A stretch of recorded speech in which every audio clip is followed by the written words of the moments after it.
at the bottom.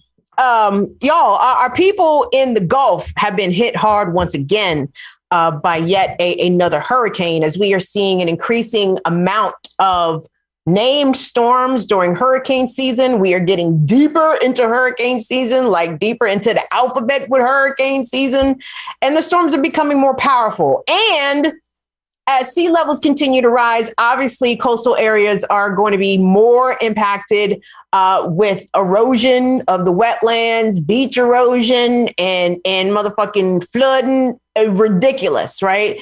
Louisiana and now Mississippi and going up into Tennessee Valley, up in Tennessee, they're now dealing with the remnants of Hurricane Ida, which hit shore as a Cat 4, y'all. Category 4. That shit is crazy. Crazy. Damn near 16 years to the day as Hurricane Katrina. Guys, I remember Katrina almost in the worst way. Now, I was fortunate. I don't have family in the area. Obviously, I was heartbroken for people. And I was living in the Midwest at the time, and I had not long arrived at the Midwest, so I didn't really know many people. But I was up all night watching cable news and seeing the devastating scenes from Katrina. And I just remember just weeping. Like, I was just so heartbroken and devastated by not only what happened, but then what didn't happen after that. Remember when Kanye was our boy before he turned all the way fuck boy? Remember when Kanye stood up on the white man's television and the white man's TV network and said right to the white man's face, Michael Moore, you had to take it. Well, no, I'm sorry, Michael Myers. you had to stand there and deal with that, Michael Myers. George Bush don't care about black people. The realest shit Kanye West has ever said out his mouth in his entire life. All his rap albums be damned. Kanye ain't never said a realer line than that one right there, right then, during the telethon. That was the realest shit ever. And guess what? George Bush didn't care about black people. Barack Obama didn't care about black people. Donald Trump damn sure don't care about black people. And Joe Biden is absolutely going to hold up that mantle and continue that unbeaten streak of presidents not giving a fuck about black people. So, right. Well, AR, he was probably always with them white girls in one way or the other. That was not Kanye's problem, by the way. Kanye dating interracially was not his issue. I don't know what the fuck Kanye's problem was. Kanye went all the way left. I mean, I'm sure there was a lot of compounding, cascading issues. I'm not going to get into a whole thing about what the fuck happened to Kanye, but I will still say Kanye never said nothing realer than George Bush don't care about black people the way he did in that moment at that exact time. So shout out to that Kanye, to that dude from 05. 05 Kanye was a real one. But so Ida came through. We still don't know, I guess, what the final death toll is going to be for people affected by the storms in Louisiana, because, again, search and rescue is still happening. I hope they have restored power, because last I heard it was over 1 million without power in New Orleans, which is absolutely unacceptable. And Tunde, if you could pop up for me, please. Chef Jose Andres, the picture, if you don't mind, guys, because, you know, while I watched part of the Mayor of New Orleans press conference today, is it Mayor Cantrell? Do I have that right? Black lady, she seems like she could probably throw down in the kitchen. Shout out. No, I'm not going to shout out Mayor Cantrell, because I don't know what's up with Mayor Cantrell. I can't just be shouting out these black lawmakers all willy-nilly, because these black lawmakers' track records can be a little sketchy, as we all know over here. But yes, this is Chef Jose Andres from the World Central Kitchen giving an update that communities impacted by Ida and in need of a meal may come to one of any of these sites where World Central Kitchen is providing food. This is numerous places spread out across the New Orleans area. I would hope actually that if you had been impacted by Hurricane Ida, you probably should not be watching us today. You probably have bigger fish to fry. But just to give y'all an idea of the kind of help that is out there. And Tunde, could you pop up that Mattress Mac clip for me too? Because I don't think there's any sound to it, but it's just pictures. Houston, all of our Texas people who flee Louisiana sometimes evacuate to Texas. They evacuate right there to Houston. And Mattress Mac Now, I think most mattress stores is dealing that yayo in one wayo or a nayo. They dealing that yayo. But anyway, that's a whole nother theory that I'm just going to leave that right there. But Mattress Mac has been known for opening up their stores to accommodate hurricane evacuees. And I guess now with Hurricane Ida, it is no different. You see that sign there in front of the Mattress Mac, reported to be in Houston, Louisiana. Residents, welcome. Come on inside. Lay down on inside. So shout out to Mattress Mac. Shout out to World Central Kitchen. But let me tell y'all who we're not finna shout out.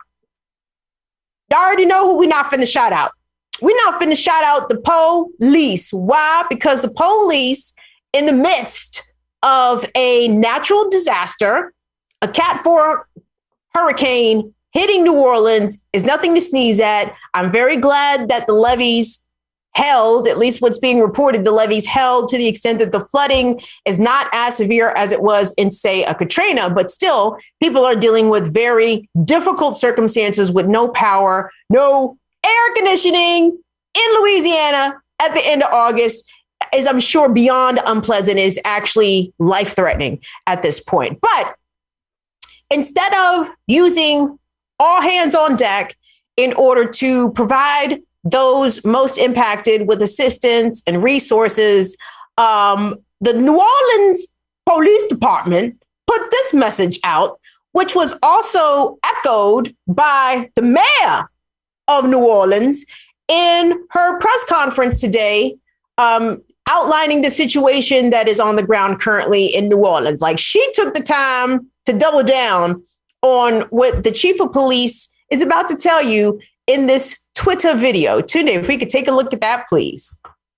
Hi, I'm your superintendent of the New Orleans Police Department, Sean Ferguson, and I am here to ask you, to urge you, to strongly encourage you to remain home during the night hours in the city of New Orleans.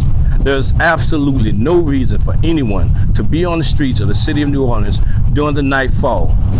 We're currently seeing standing water in some of our community streets. We're currently seeing trees blocking some of our streets, as well as some utility poles blocking our passageways. Do not put yourself in harm's way, thereby putting our public safety members in harm's way. I have instructed our officers to engage anyone who is on the streets of the city of New Orleans during the night hours and to actively encourage them to remain home. Also, we have implemented our anti-looting plan, which is a partnership with our Louisiana National Guard as well as our Orleans Parish Sheriff's Office to discourage those who wish to commit any looting crimes, but also identify, locate, and arrest those who commit looting crimes. We are in this together. Tomorrow is a new day, and tomorrow we can continue to help each other as we have been doing. But it must start tonight in remaining home and remaining safe. Again, we will get through this hurricane season together. To echo Shades, Shirley, Big Teal, Northern Witch, Franny French, all the people who got perfectly excellent, great God-given good sense in this chat. Fuck the police. Did you hear him say that the police are going to actively engage and frisk people who are out on the streets at night? You understand that the people now don't have power. So I'm sorry.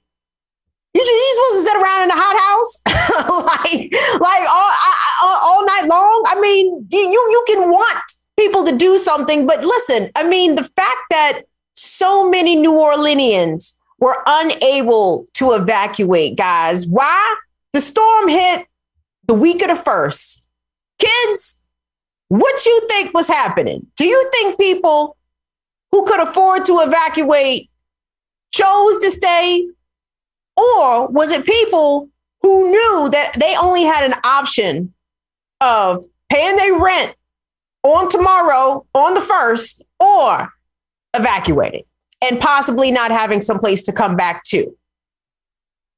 these climate catastrophes are putting people in truly impossible situations, and our state resources and state leadership are not equipped and certainly are not meeting the mark on when it comes to making sure that people have the very basics of what they need. And over policing during this time is not the answer.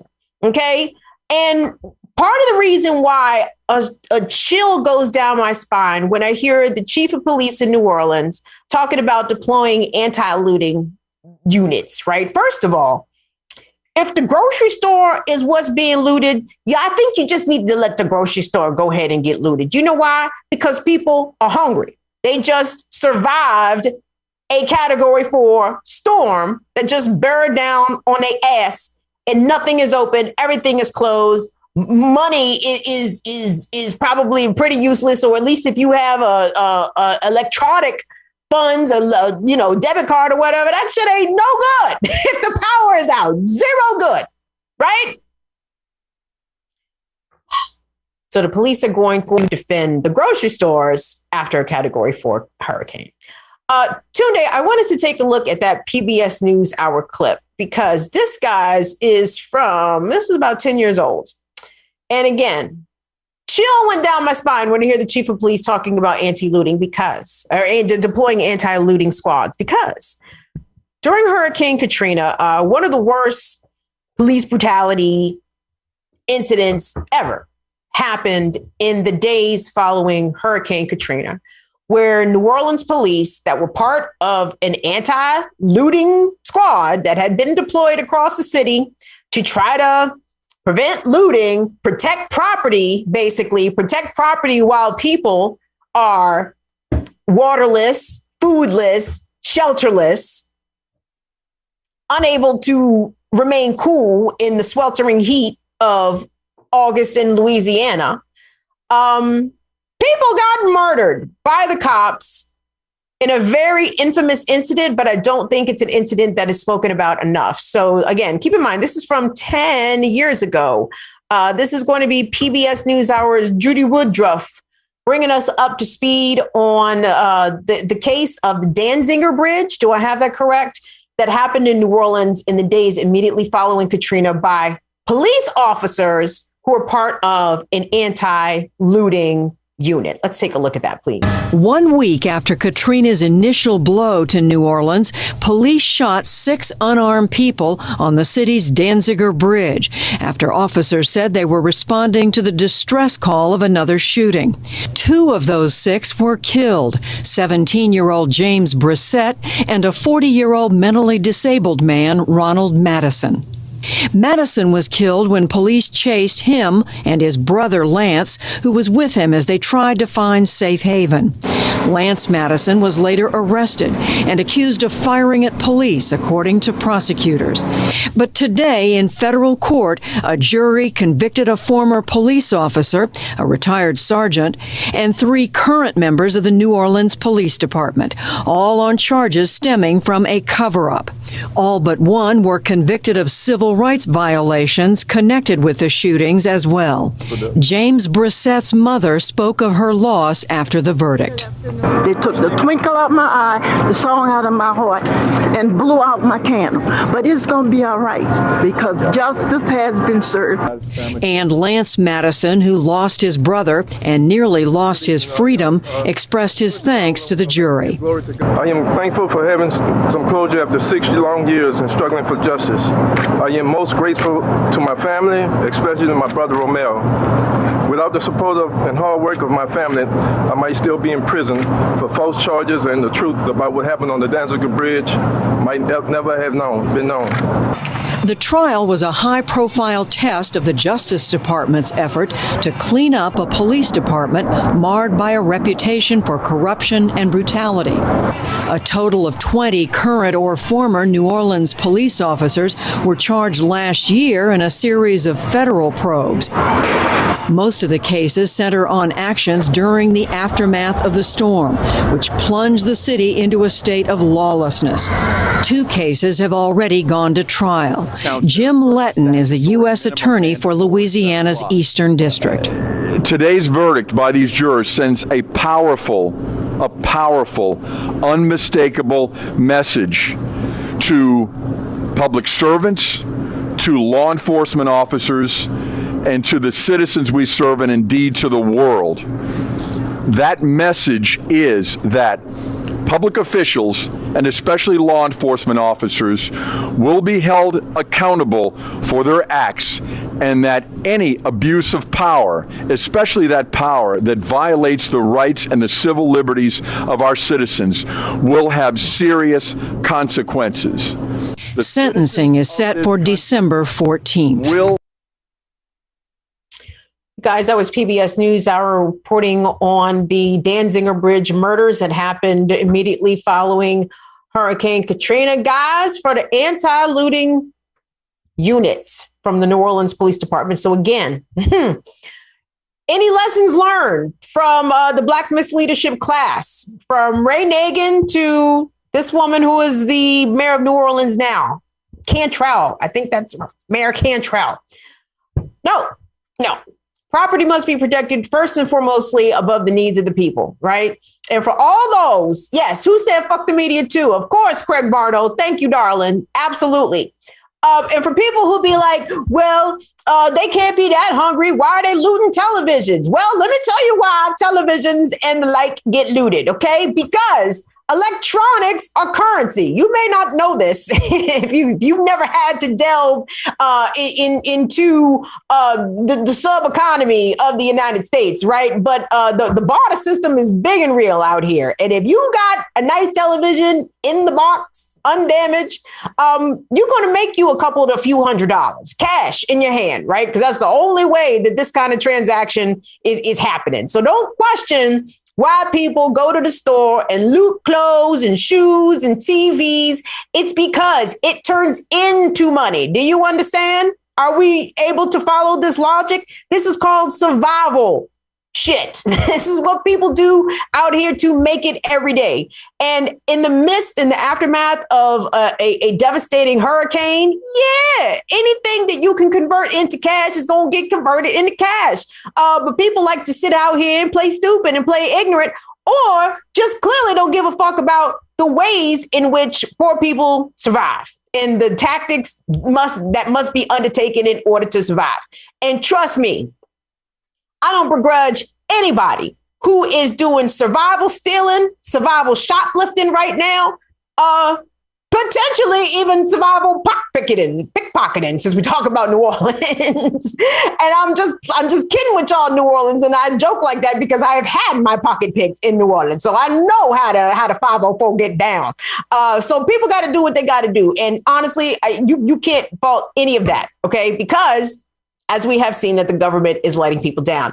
Tunde, if we could pop up for me, there's an article, because the other part of this, in addition to any sort of resources being devoted to anti-looting, efforts to protect property and merchandise over actual people's lives, the fact that this sort of crippling of our infrastructure continues to happen with each successive big storm.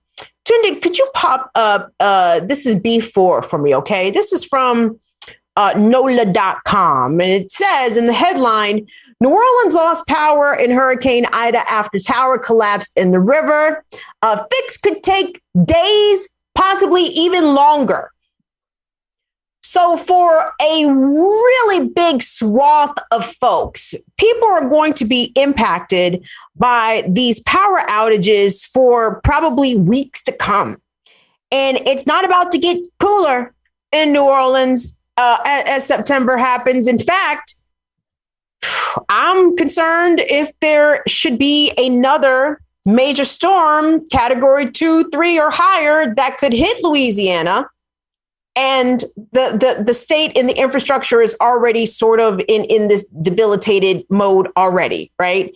And y'all, for this to be 21st century and for it to be perfectly plain and obvious and forecasted and laid out very, very directly for people to understand about the severity, increasing severity of climate change resulting in cataclysmic storms, hurricanes, regular thunderstorms, derechos, tornadoes, everything, right? Why do they keep building shit like it's fucking Acme factories being bought by Wile E. Damn Coyote? Like, why can't y'all build something that is going to withstand this? I understand. Or maybe do it a different way. Maybe don't build a tower. maybe there is another innovative way in order for cellular service to be transmitted, so much so that it actually stands up when it's most needed during an emergency, right? During a natural disaster is exactly the time where you need to call somebody. And the fact that all of this shit keeps collapsing, and I know what it is, a lot of it overwhelmingly has very little to do with lack of innovation and whether or not the technology or any of that is there in order for stuff to be made able to withstand these very strong storms. No, it's all because of deregulation, right? That was the problem with the power plant in Texas that went kaput. And not only were people freezing to death, but those who actually even had power and gas were hit with exorbitant bills in the thousands, right? Because governments have allowed deregulation to run amok, right? Necessary system upgrades are not being made. We are still very much in the 20th century, y'all. We might still be technology-wise, if we keep it a buck. We might be very much in the 80s. Like, we might be like in 88, maybe 89. I don't think we're quite in the 90s yet. Everyone I know that goes and travels to the East, they go to South Korea, they go to Singapore, and they're like, yo, they're living over in the year 2345. Like, South Korea is in the 23rd century. I don't know what the fuck America is in. We still in covered wagons and shit. But enough is enough. And honestly, I hope that Joe Biden's infrastructure bill addresses some of this, which I sincerely doubt, because Joe Biden, like the rest of these fuckers, are highly invested in keeping us very much in the 20th century, keeping the status quo, keeping power and energy innovations at a very bare minimum, if any, if at all, right? And it is awful. It is exhausting and tiresome to see that literally 1 million people in New Orleans are going to have to literally survive very high temperatures, sweltering humidity, because we don't know how to keep the lights on when it rains real hard. And I'm not even trying to minimize the strength and the severity of a hurricane. I understand very clearly what hurricanes are capable of doing, but we should be smart enough by this point in our evolution to figure out a workaround around that. There's got to be a way. And the fact that there ain't no way, then we got the wrong people in charge, which of course we already knew that. All right. Guys, Tesla's still trying to tap into the Texas power grid. Courtney, I mean, apparently this is the only way the government does anything with these and I'm not saying that has actually happened. I'm not sure, but thank you so much for bringing that to my attention. But these bullshit public-private partnerships, that dumb shit that Keisha Lance Bottom is talking about doing with police in Atlanta, that stupid shit that Larry Hogan, the governor of Maryland, does, and I'm sure a lot of other places around the country are doing these ridiculous private-public partnerships when it comes to infrastructure stuff. For example, anyway, traffic around here is terrible, okay? Traffic in Maryland and D.C. and Northern Virginia is awful, right? So in Maryland, by the way, where we pay very high taxes generally, right? There is what they call the ICC, the Inter-County Connector, which connects Prince George's County up to a little upper part of Montgomery County. So it connects like Beltsville, Laurel area up to, I want to say Germantown. Where does the ICC drop you off at? Somewhere around there, Germantown. Them places in Mo County that I don't ever go all the way up there, but it's a toll road. Okay. Miss me with a toll road in a state where we already pay extremely high taxes, right? Why the fuck is there a toll road? Because how else is the private part of the public-private partnership supposed to make its money back? It is the most preposterous shit ever.